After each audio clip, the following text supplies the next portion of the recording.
Assalamualaikum warahmatullahi wabarakatuh. Terima kasih Bapak Pimpinan, Bapak Ibu anggota Komisi 10. Untuk saat ini kami akan melakukan presentasi mengenai beberapa request daripada Komisi 10. Kita akan mulai dulu dari topik yang paling penting, yaitu seleksi guru P3K. Untuk itu izinkan saya mempersilakan Mas Iwan, Dirjen GTK, untuk melakukan paparannya. Terima kasih. Terima kasih Mas Menteri. Assalamualaikum warahmatullahi wabarakatuh.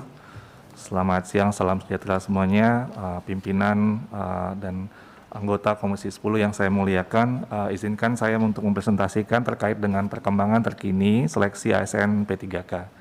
Boleh ke slide berikutnya.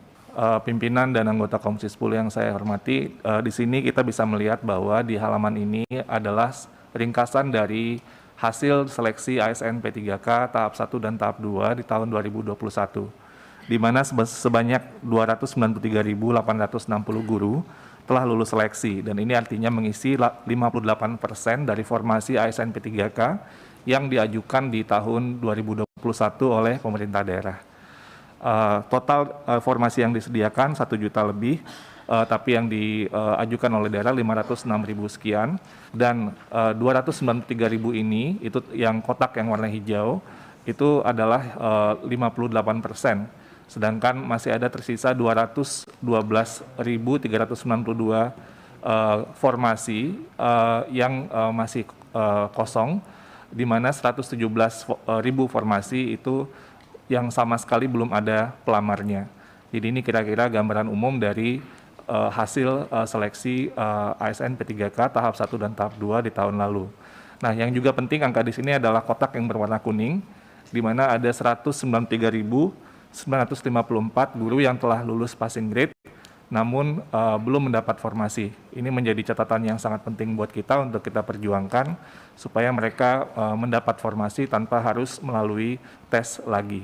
Di sini sebenarnya dalam beberapa slide yang akan saya sampaikan di sini, perkembangan hasil pembelian nomor induk P3K pada guru-guru yang telah lulus tahap 1, tahap 2, memang mayoritas daerah masih belum menyelesaikan tahap 1 dan tahap 2. Tapi ada beberapa daerah, di sini mungkin bisa dilihat perinciannya per daerah, per kabupaten kota, yang ada yang telah menyelesaikan tahap 1, tahap 2, ada yang menyelesaikan tahap 1 saja, ada yang masih belum dua-duanya.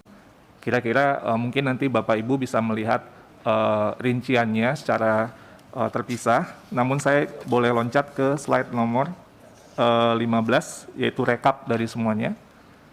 Nomor 15.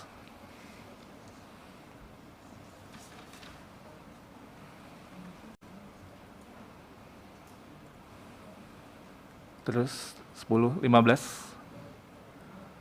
Sebelumnya, yang di atasnya. Sebelumnya, yang 15, ini 16. Oke. Ini kira-kira rekap dari hasil yang Pemda yang telah menyelesaikan nomor induk P3K sejauh ini. Angkanya ini per data 23 Maret 2022. Kemarin kami juga rapat RDP untuk Panja GTK 2002 ASN P3K untuk 2022, di mana BKN telah memberikan update sekitar 40%-an sekarang yang sudah mendapatkan nomor induk P3K ini. Namun breakdown-nya bisa kita lihat bahwa provinsi yang paling cepat, itu mungkin 5 teratas, itu adalah Aceh, Kaltara, Kalteng, Kalsel, dan Bali. Sementara yang di bawah masih ada banyak, mungkin di Sumsel, Sulsel, NTT, Papua, dan Papua Barat yang masih dalam proses untuk menyelesaikan nomor induk P3K ini. Boleh lanjut? Untuk pengajuan formasi tahun 2022, perkembangan pada saat ini sesuai dengan data dari PAN-RB, sekitar 17,3% formasi yang telah diajukan oleh pemerintah daerah, atau sebesar 131.239 dari total kebutuhan 2022 sebesar 758.018 formasi.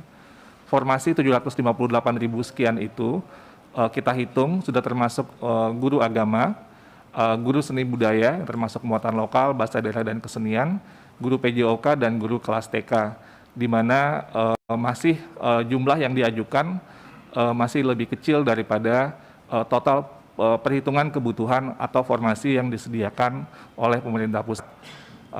Secara umum kita juga bisa melihat bahwa ada 191 Pemda yang masih belum mengusulkan formasi sama sekali untuk tahun 2022. Ini daftar Pemdanya yang mungkin nanti bisa didalami atau dicermati. Kita lanjut saja ke slide nomor 21. Baik, di sini kami juga ingin menyampaikan bahwa terkait tentang anggaran yang tentunya menjadi salah satu isu yang tadi Pak Ketua tadi sudah juga meng-highlight bahwa pemerintah daerah sering ragu bahwa ada anggarannya. Di sini kita menyampaikan bahwa surat edaran dari Dirjen Perimbangan Keuangan nomor S98/PK/2021 tanggal 25 Juni telah memberikan rincian tentang perhitungan gaji dan perhitungan formasi untuk masing-masing pemerintah daerah, provinsi, kabupaten, kota, beserta alokasi yang ditransfer ke daerah. Ini dikirimkan kepada seluruh gubernur, bupati, dan wali kota. Di dalam surat ini juga disampaikan bahwa pemerintah daerah diminta untuk segera melaksanakan pengangkatan P3K sesuai dengan formasi yang ditetapkan oleh Kemenpan RB, serta merealisasikan pembayaran gaji dan tunjangan P3K sesuai ketentuan yang berlaku. Dan juga disampaikan bahwa alokasi P3K sebagaimana tercantum pada lampiran yang rinciannya ada contohnya yang di atas, penentuan penggunaannya ditentukan secara spesifik atau bersifat earmark dan tidak dapat digunakan untuk belanja lain. Untuk tahun 2022, Kementerian Keuangan melalui surat edaran Dirjen Perimbangan Keuangan nomor S204/PK/2021 pada tanggal 13 Desember juga telah memberitahukan kepada seluruh gubernur, bupati, dan wali kota tentang perhitungan anggaran P3K guru dalam dana alokasi umum tahun 2022, di mana yang juga salah satu highlight dalam surat edaran ini adalah perhitungan yang dilakukan itu sebesar 14 bulan gaji, termasuk tunjangan hari raya dan gaji ke-13. Untuk yang telah lulus di tahun 2021.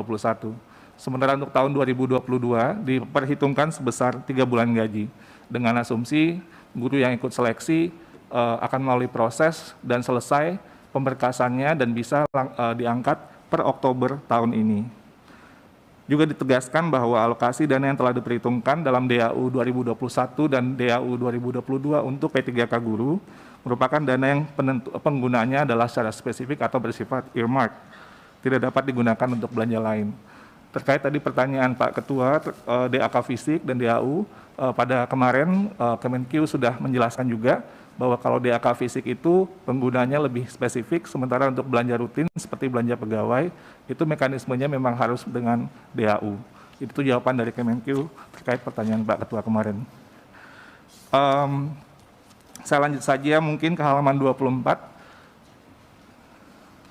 Ini terkait koordinasi, tentunya dalam berbagai, baik itu kami ke lapangan di berbagai kunker, termasuk kemarin kami mendapat kesempatan untuk juga menemani Komisi 10 untuk kunker ke daerah, maupun dari Pemda yang juga datang kepada kami, itu untuk menjelaskan tentang berbagai macam permasalahan dan aspirasi dari Pemda terkait dengan gurunya, formasi dan kondisi keuangan dalam pelaksanaan kebijakan ini, dan ini juga terus kita lakukan sampai saat ini. Selanjutnya di halaman berikutnya, koordinasi dengan kementerian lain itu terus kita lakukan, termasuk untuk tahun 2022 ini, di mana kami di Panselnas itu bersama-sama dengan Kemenpan RB sebagai pembuat kebijakan umumnya, dengan BKN dan juga dengan BPKP dan BSSN, beserta Kemenkeu dan Kemendagri, itu melakukan evaluasi untuk hasil atau proses seleksi tahun 2021 untuk menuju perubahan mekanisme yang mudah-mudahan bisa lebih baik lagi di tahun 2022 ini. Kira-kira ringkasan dari arah perubahan itu bisa kami jelaskan di slide berikutnya, yaitu rekrutmen guru P3K tahun 2022 di slide berikutnya akan mengutamakan guru yang telah lulus passing grade di tahun 2021. Di mana di sini akan ada peraturan Menteri PAN-RB yang akan disempurnakan dengan menggabungkan sisa formasi 2021 dengan formasi baru 2022. Jadi ini akan kita gabungkan sehingga formasinya akan jadi lebih besar. Tentunya selain itu adalah peningkatan jumlah formasi ini kita mempertimbangkan penetapan formasi dilakukan oleh pemerintah pusat, sehingga penghitungan dan penetapan yang langsung dilakukan dari pemerintah pusat akan bisa membuat proses lebih efisien dan efektif lagi. Kira-kira total yang formasi yang tersedia sebesar 970.410 formasi. Dan juga yang menjadi catatan adalah untuk mencegah terjadinya pergeseran guru-guru di sekolah induk, dan spiritnya adalah untuk mempercepat penuntasan pemenuhan 1 juta guru P3K. Saya rasa demikian yang bisa saya berikan untuk progres ASN P3K. Saya kembalikan lagi kepada Mas Menteri. Assalamualaikum warahmatullahi wabarakatuh.